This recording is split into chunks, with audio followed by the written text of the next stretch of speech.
My mission is simple, to make you money. I'm here to level the playing field for all investors. There's always a bull market somewhere, and I promise to help you find it. Mad Money starts now. Hey, I'm Cramer. Welcome to Mad Money. Welcome to Cramerica. My friends, I'm just trying to make you a little money. My job is not just to entertain, but to educate and teach you. So call me at 1-800-743-CNBC. Tweet me at Jim Cramer. This market might actually be at a fulcrum here. Lately, we've seen relentless selling in the large-cap technology stocks that had previously led us higher for years, combined with a tremendous infusion of cash into the small-cap, largely domestic companies. This rotation's been agonizing for anyone who's stuck with the long-standing winners, including today. But it's nirvana for those who dived into the losers, the worst-performing stocks, the stocks that are buried in the Russell 2000 and S&P Small-Cap 600 index. Today, after a vicious crescendo of selling in the morning, we saw the large-cap techs actually try to rebound from the lows, and it boosted the entire market, even if we gave up much of those gains in the afternoon. Dow was able to finish the day up 81 points. S&P dipped 0.51%, and the Nasdaq, filled with software, internet, and semiconductor stocks, once again got ugly, and it shed 0.93%. Sometimes it just comes down to who do you trust. This brutal change in market leadership started on July 11th. We got a cooler than expected consumer price index number for June. Decline in inflation that makes it possible for the Fed to cut rates. Terrific, maybe sooner than we thought. Was that weak inflation number really the cause of the switch, though? I think it started that way. But it's gained momentum during that period where former President Trump seemed like the prohibitive frontrunner in the race for the White House, a moment where he doubled down on his protectionist economic instincts by picking J.D. Vance as his running mate.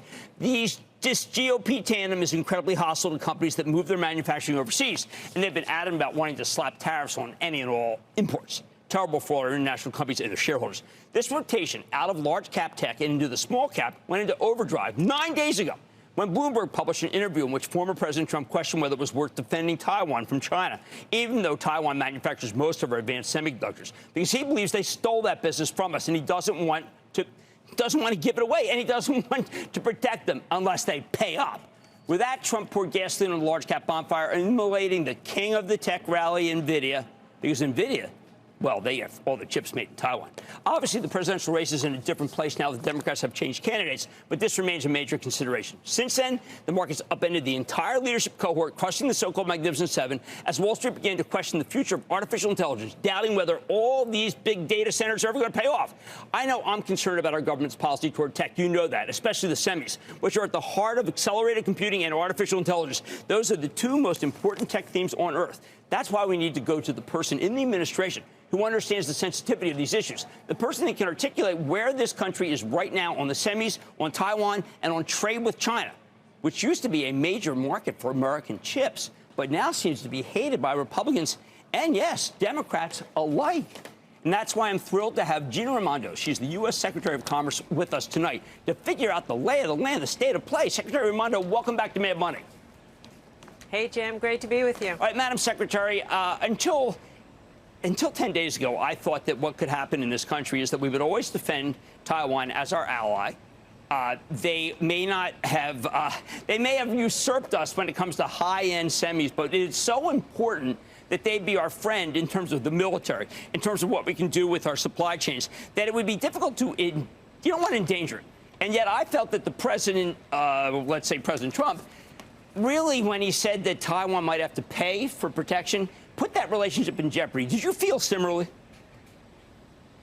You know, look, I know that my boss, President Biden, has been crystal clear on this topic, and I think there's no place to be reckless here or play politics with this. Right now, Jim, you know 93% of our chips come from one company in Taiwan. You just mentioned NVIDIA. Every single AI chip that NVIDIA designs is made in Taiwan. And we need those in our cars, in our phones, in our military equipment. So to be sure, it's time to get serious and have serious solutions to these issues, which is exactly why we passed the CHIPS Act and exactly what we're doing in implementing it. At the same time, we know that the highest-end chips require tremendous foundry capacity for particular specialized businesses. At the same time, we're building, as you said, with the CHIPS Act, lots of foundries here. But can't there be that mixture? Don't we need some in America and some made in Taiwan if we're going to be safe as a nation when it comes to being a military power versus, say, the Chinese? Yeah, absolutely. But right now it's nearly 100% in Taiwan and 0 in the United States. And that is untenable, unsafe, and makes us vulnerable. So our goal, I've set a goal, Jim, to have 20% of leading edge chips made in this country by the end of the decade. And I hope we also have some made in our allied countries, for example, in Japan. But there will always continue to be production in Taiwan. We have to get out of this place of extreme vulnerability. Do you think Taiwan stole those jobs, and did they steal the business from our country? No, those were choices that American business people made. I mean, this didn't happen overnight. You know as well as I did. You know, American businesses were in search of cheap capital and cheap labor and profits. So everything went overseas, China, Taiwan, et cetera, except we wake up now and we find that whether it's chips or critical minerals or components, we're vulnerable. Not everything's about short-term profits. You have to also have national security in your lens, primarily. If I were running Taiwan Semi and there is a country that is 110 miles away from me and they would like my production run, and I felt that another country, the United States, would not protect me, I would call President Xi and say, listen, we got to make a deal. We got to give you more of our capacity. Isn't that what's at risk here while we figure out how to make as many chips in this country as we can? Yeah, that is at risk. But what I can tell you is I have had an excellent relationship with the executives at Taiwan Semi. They are, first of all, it's an amazing company.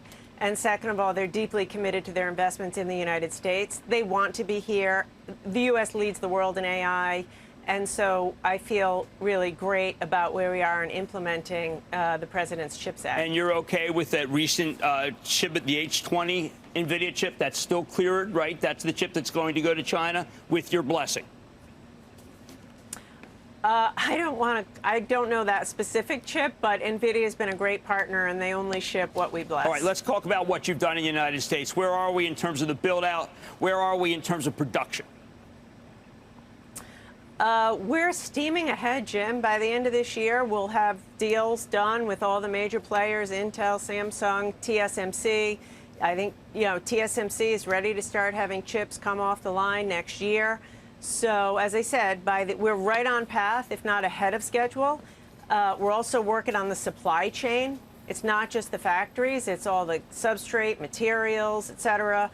We're working on training. That's the other thing, setting up training partnerships. So we're right on path, and it's an audacious goal to have 20% of the chips made in the U.S. by 2030, but we're going to make it happen. There are people that I hear from the other party that are critical of the idea that you've anointed industries. I have looked at the people who do the picking and do the choosing and do the working with companies. I'd like you to just fill in the American people. Who is working with you within your team and their backgrounds? Because these are people that I know and I've worked for and worked with and hired, and they're really good. Yeah, absolutely. By the way, there's no one political on the team, right? So I have someone who was a partner for 25 years at KKR, folks who've come from, Goldman and JP Morgan, Intel, TSMC, project managers from HP and IBM. We've put together a gold star team, totally committed to the mission to get this done. And by the way, we hear from companies. Every single company I've spoken to has said their interaction with our team has been top-notch, professional, and actually help these companies make their plans better. I have checked with almost everybody. I keep hearing the same terms, 2 words, trusted advisor. Trusted advisor. And we usually don't get that from the government. Now, we have had a change in who's at the top of the ticket. And I'd like to know whether still all systems go for chips, or is it going to be, is there another plan in mind? All systems go. So the president said last night in his beautiful, honorable address, we got a lot of work to do in the next 6 months. As I said, between now and the end of the year, we're going to sign our deals with all these major companies.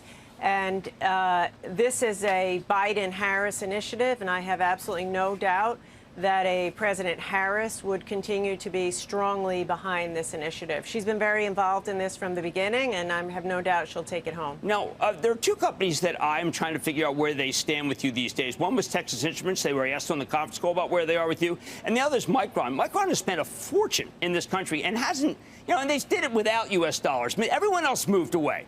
OK, and that did not happen with Sanjay Mehrotra. He was committed to the United States. What do you say to the guys who moved away or are getting a handout now when you had Sanjay just saying, you know what, invented here in the U.S.? Sometimes I feel like that they're not getting a fair shake.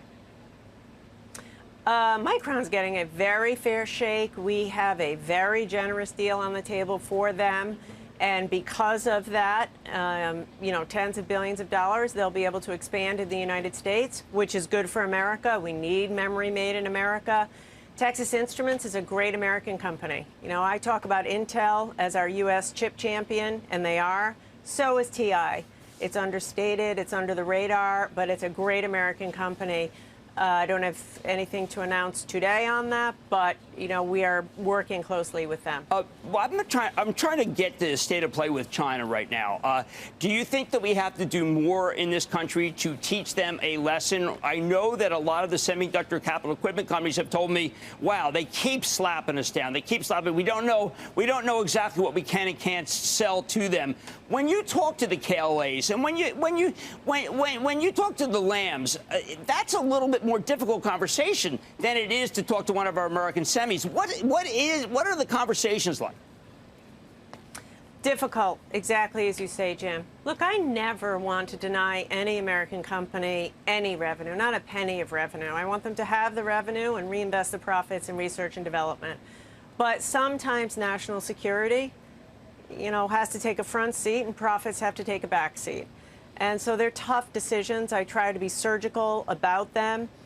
I do want to say something. This isn't about teaching China a lesson, not at all. It's about protecting Americans, right? It's about protecting Americans. China will do what it's going to do, and I need to protect the American people. See, a lot of times I feel like, say, Applied Materials, the intellectual property that they put out is really the guts of technology. And I feel like that they have to be, I don't want to say you have to treat them better, because that sounds like, well, listen, I want to treat your parent and their kids. But these are great American companies, and they are really committed to being great citizens of our country. And sometimes I feel like it's really not their fault, but it just doesn't matter, does it? We have to worry about defense and military and what the Chinese do. Exactly right. By the way, we love those companies. We do help them. I want to support them in every way that I can, but not at the expense of getting advanced technology into the hands of the Chinese military that they can use against America. That's not in those companies' interest or the interest of their employees or their families. Okay, dialogue between you and all these great American companies about Vice President Kamala Harris, what it means is she's more pro-business, less business. I'm sure these people give you some scuttlebutt. How are they feeling? I think they're feeling good. I mean, I've known her for 3.5 years. It's been an honor to work with her. She's energetic. She's brilliant.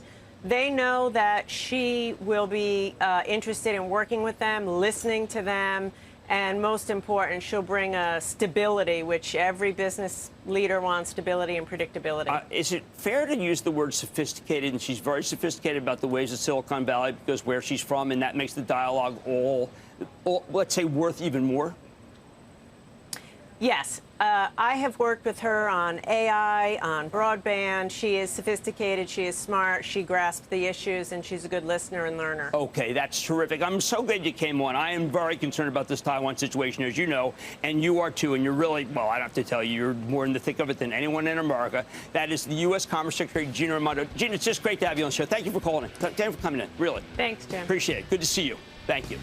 Thank you. All right, you got much more Mad Money. Don't miss my exclusive with the heads of Dow, Hasbro. Plus, I'm sitting down, first interview, Cracker Barrel CEO. Listen, this is a brand new story. Stay with Cramer.